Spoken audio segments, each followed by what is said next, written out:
উঠে গেলে এখন এক ধরবেন। পাগলের চুল দাড়ি কেটে প্রশংসায় ভাসছেন স্থানীয়রা।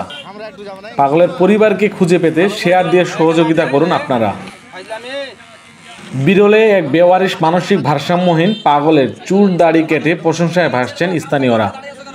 আজ শনিবার বিকাল 3:30টার দিকে উপজেলার 8 নং ধর্মপুর ইউনিয়নের কালিয়াগঞ্জ বাজারের পূর্ব পাশে ধর্মপুর বনবিট কর্মকর্তা মহসিন আলী, বিরলের সংবাদের পরিচালক জেটাই জহির, বিসি কম্পিউটার বিরল উপজেলা শাখার পরিচালক এবি মাসুম, বিরল এইচডি টিভির পরিচালক মুসলিম হক সহ স্থানীয় আরও কয়েকজন মিলে বেওয়ারিশ মানসিক ভারসাম্যহীন এক পাগলের বড় বড় চুল দাড়ি কাটান।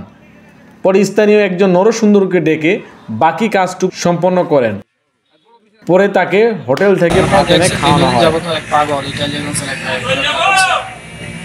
তার শরীরে অযত্নে তার গায়ে এক পর্যায়ে ঘা এবং মাথায় বিভিন্ন রকম খোসপাচরা ঘা হয়ে গেছে।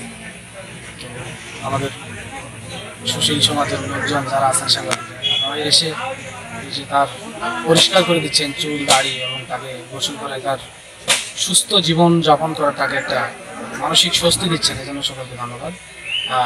দেখবেন সেও তো মানুষ, তাকে যদি চেনা যায় তার পরিবারের কাছে ফিরে দেওয়ার জন্য তাহলে সবাই সহযোগিতা করে। ধন্যবাদ।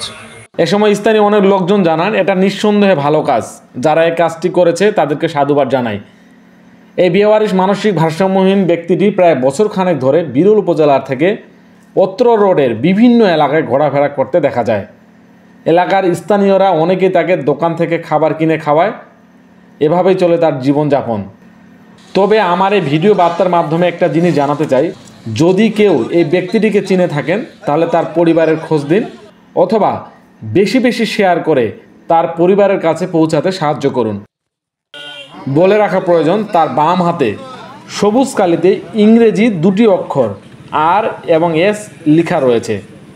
তাই শেয়ার করুন তার পরিবারকে খুঁজে পেতে।